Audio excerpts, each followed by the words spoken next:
Welcome to Music Matters podcast with Darrell Craig Harris, talking about all things music with celebrities, artists, music business insiders, and more.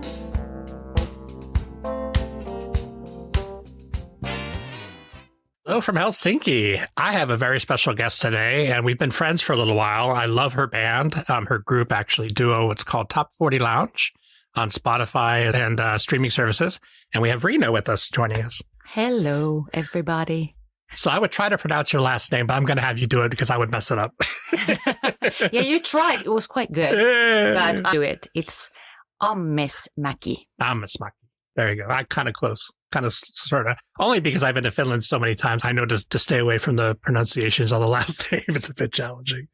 So you have an awesome duo, Top 40 Lounge. It's actually kind of viral. You have a lot of downloads on Spotify and other streaming services. You're also a very busy working musician here in Finland and lots of interesting things going on. So tell me about you. Like, how did you get started singing? Where did you go to college? All that stuff. Well, I did sing in a lot of choirs when I was little, like in children's choirs. And then I was very active in this kind of congregation, like church things. And then I went to this gospel choir.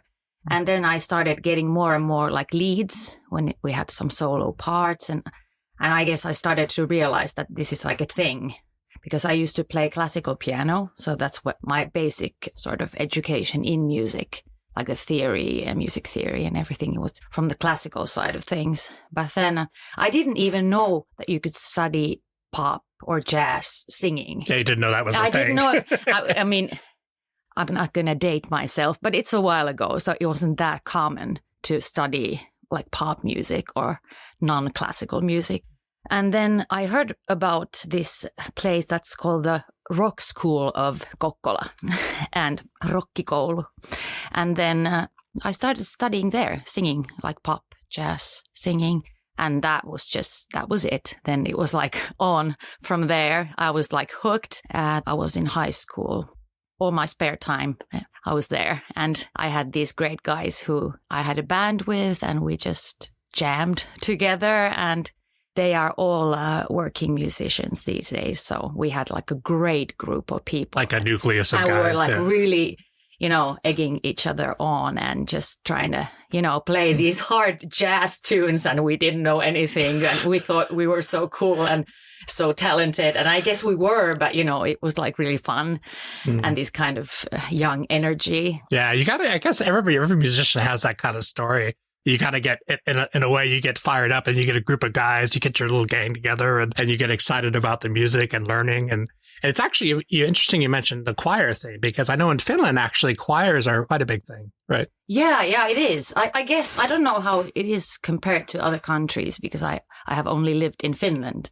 But yeah, I guess there's a lot of different kind of choirs, like this more maybe classical, or then also maybe these more Finnish type of choirs, because I'm a Swedish speaking Finn, so I didn't sing in Finnish really when I was younger. Yeah, that's actually interesting. We were talking about that earlier before we started, that actually in Finland we have Finnish speaking Finns, of course, and then we have Swedish speaking Finns. I think was it 10% of the population? I don't remember how much it is right now. It might be less than 10%. It's quite a small minority these days. But there are like a significant amount of us. Yeah. And we have our own schools and things like that in Swedish. Right. And so you actually, I mean, obviously you sing in Swedish as well, but you're kind of known for singing in English. Yeah. And one of the people that I work with, who's also similar Swedish speaking Finn, mentioned to me that it was maybe easier to sing in English if you come from the Swedish background. Yes. Is that have you found that true? Yes, to be true? Because Swedish and English, they are both Germanic languages. So it's easier to pronounce,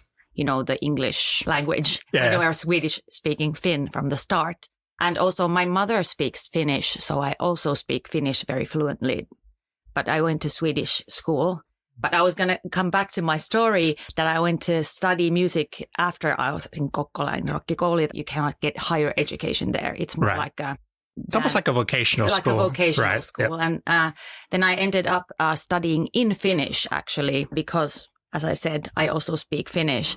So I studied in Jyväskylä, which is a smaller town, or it's like a college town. There's a lot of universities there. And so I went to study to be like a professional musician. It's hard to say that right today. Musician, it's okay. Professional musician. We're just starting with our coffee, so it's all good. Yeah, it's like morning for me. So it's like, So then I studied there and graduated in Jyväskylä from. And so one of your claims to fame was the voice of Finland. And it was actually interesting because I knew that you had done that. Yes. But I had not seen any of the video, but I was watching some last night. Oh, okay. So that was really fun. And that's a big show here. Yes. And you have kind of Finnish celebrity musician singers as judges, just like all the other versions of the show. So how was that for you? How did you get involved with doing that? Well, not to get too deep into it, but I felt very ill before for a while before that show, when I did that show. Then I was not working for like 1.5 years. I was not doing any gigs. And then I was feeling better and, getting back into life. And then I thought that I have to do it because then people will see that I'm back. And I thought, what's the better way to do that? Yeah, just let everybody know once. Yeah. And I was actually asked to be there. So awesome. That was nice. So I thought that, okay, if they really want me on the show, then I'm going to do it. Yeah. The video I saw was amazing. And it's interesting, too, because your voice, and people should check out the duo, and you have solo stuff on Spotify as well. So you can search for Top 40 Lounge for the duo. But you have such an interesting voice, and it's kind of, to me, I say like Karen Carpenter. It reminds me a little bit of that, but not to pigeonhole you for that. But your voice is unique, and I think that probably really stood out on that show. Thank you. Yeah. What was your feedback? Did you enjoy doing that? Oh, I loved it. Yeah. I love the challenge of actually you have to be really, you don't know how it's going to feel until you are there. It's like you don't know how you react because it's a very, very high pressure environment. And I thought that either it would sort of beat me or I would just thrive. Yeah, rise to the occasion. Or, yeah. And I felt like I loved the sort of the pressure of it. And it really brought out a new strength in me, I think. I actually did it before in 2012. And I failed miserably. And so it was even more of a challenge to do it again and to put myself in that position. Because a lot of that is mental too, right? Just being able to walk in, that, and this is a kind of a small country, like everybody watches that show. Oh yeah. It's like a really watched, like a big thing. Yeah. And then when I did the blind audition, I sort of mentally put all of the misery I had gone through in the past 1.5 years. And I thought, I'm just going to sing that out there. And then I thought, whatever happens, I'm going to bring it, I'm going to just, sort of. Just give it everything you have and see what happens. And then I chose the song Titanium from Sia. And because that sort of. It's a power song. Whatever happens, I'm here, and I didn't fall down a hill or something. That I survived, and I'm back. And then I just sort of felt it was almost like a religious experience somehow. That I sort of felt what kind of power music has when it's really there, and I sort of felt like this. Almost like a beam that came through me out. And it was really like a strong like a sheer channeling. Really. Yeah. And sometimes people say that when they are in a situation like that, they don't even remember what happened because it's such a strange place to be. And I actually remember every detail. It was so strong. I just remember the looks on people's faces in the audience and the lights and everything. And actually did my own version of Titanium. So I had like this own arrangement. Yeah, it's amazing. Like I said, I just watched it last night. It's very powerful. And it's interesting to have you describe that, what you're thinking, because I was watching it. I'm like, wow, this is really like so powerful, that performance. Yeah. And there's like this, she's really famous in South America and in many other countries, this singer called Tarja Turunen. And she's this kind of heavy metal. Yeah, she was crying. Yeah, and she started crying. And in the show, then she chose me and I chose her as my coach in the show.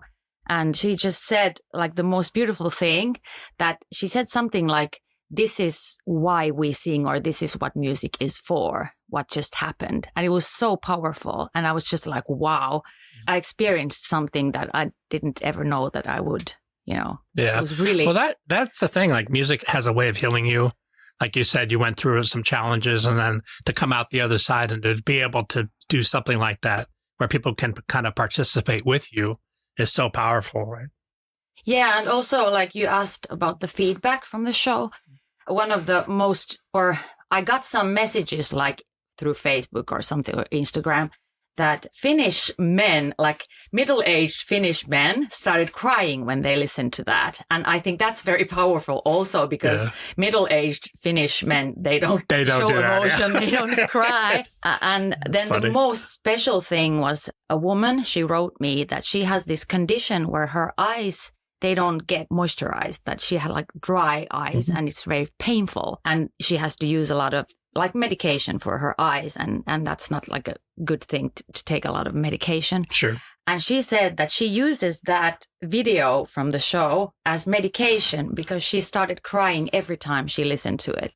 Wow. And that I helped her feel like crying right now, because I felt like that's what I sing for. Like if someone gets that from my singing, then it's like, that's it. Yeah, it's about the connection. Like I think the thing about music is sometimes people, they focus on perfection, but that's not really the thing. The thing is about the connection and the truth that people hear in your voice and what you're singing. That's the power, I think. That's been my experience.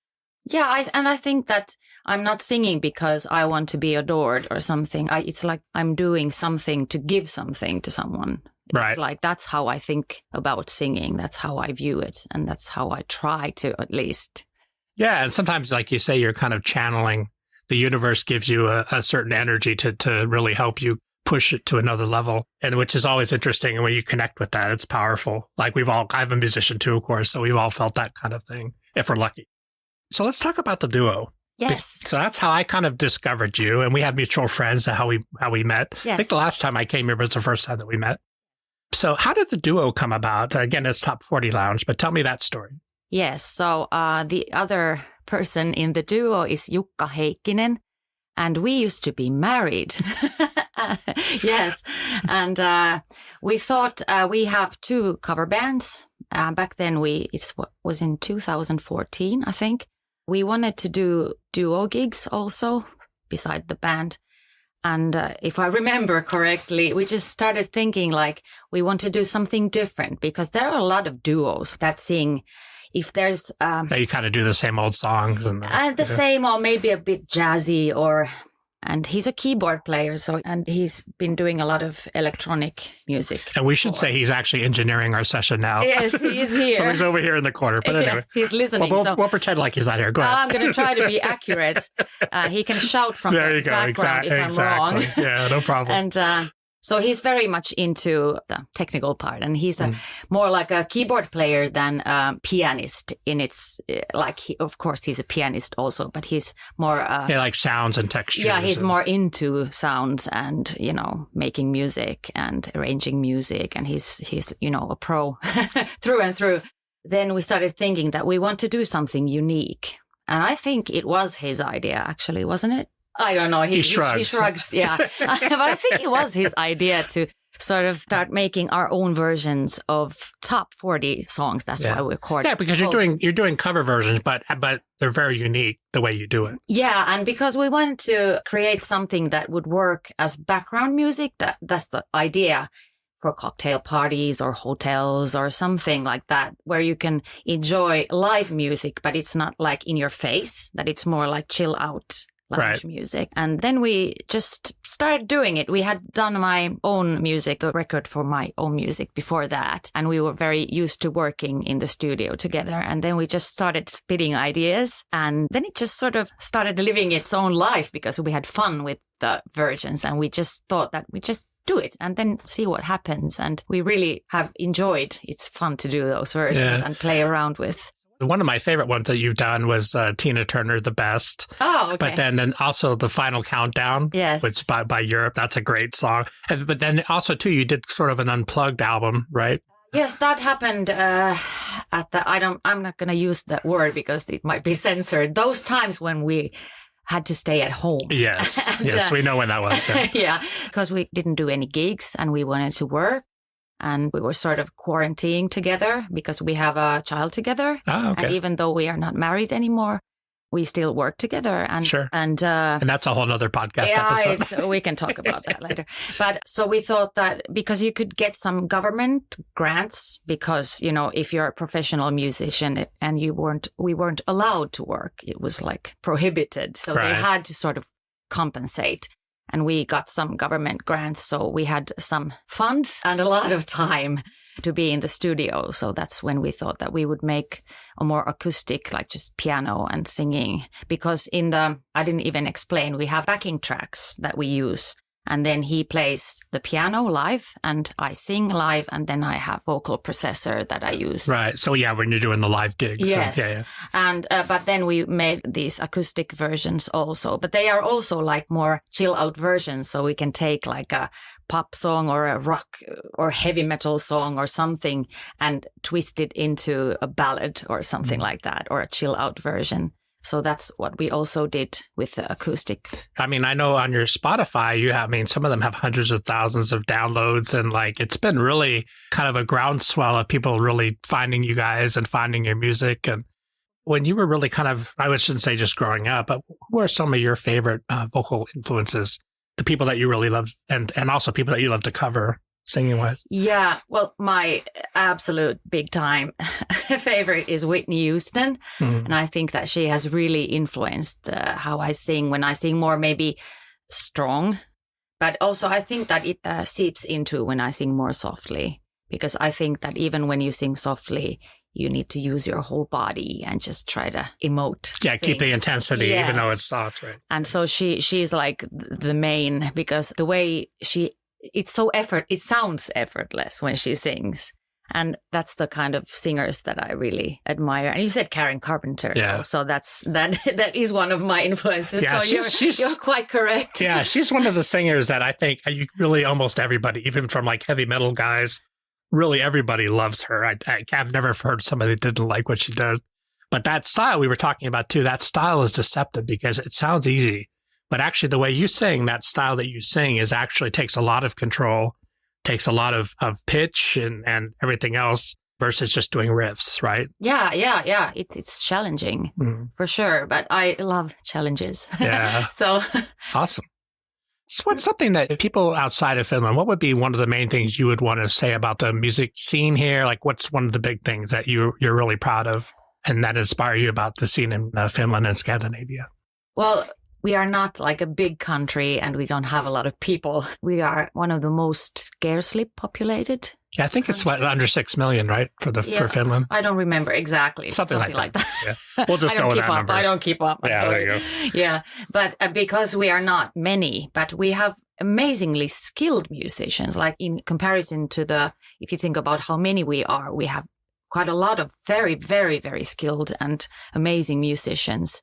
And in very many different fields of music, because people usually think if they know Finland exists, they know that maybe if they know something about Finnish music, they might know something about Sonata Arctica or Apocalyptica. Or yeah, a lot of people think of the metal bands. Metal scene. Right. But there's quite a lot of pop and jazz, quite a lot of jazz actually. And, more these groovy musicians you wouldn't associate with Finland. Mm. So there's quite a lot of different styles of music here. Yeah, and also. I think in this part of the world, I think Sweden gets a lot of love musically because, of course, everybody knows ABBA. They know the music that comes out of Sweden. But also, too, you guys are influenced and you influence what happens in Sweden as well. There's a lot of kind of cross-pollination. You have people here that are riding with people in Sweden and back and forth. So that's kind of a very vibrant thing that maybe a lot of people outside of Finland don't really know, that it's all kind of connected. And so, like you said, there are so many great musicians here, and classical and pop. And so that's people always ask me why I come here. And I'm like, because it's such an interesting, exciting scene, right?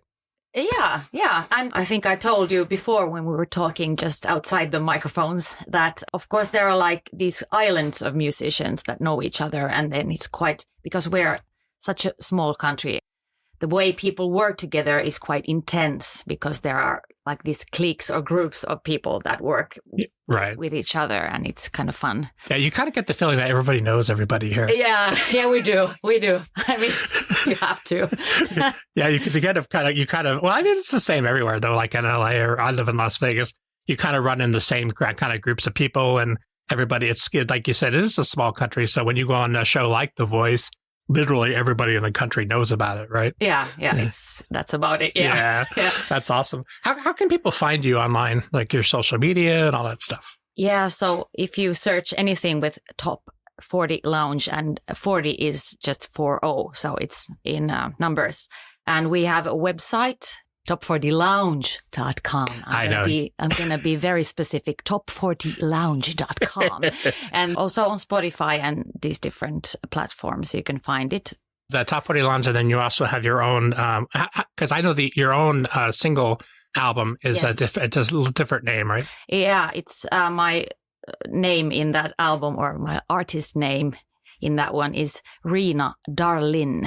Yeah, Reena. Reena. Right. And cool. Darlin without the G. Cool. Yes. Yeah. And that's a great album too. I was checking that out last night and it sounds awesome. I love your voice. I love what you guys are doing. It's exciting. I want more people to check it out because I think a lot of people would really enjoy it. So check out Top 40 Lounge on Spotify. And if you ever come to Finland, maybe you get a chance to see Riina live. You never know. You never know. Yes. That's right. Awesome. Thank you so much for joining me. Thank you to your partner in crime for engineering today. Great. So everybody, please check that out and have a great day. Thanks. Thank you. Thanks for joining us, and please consider subscribing to our podcast and follow us on our social media pages for guest announcements.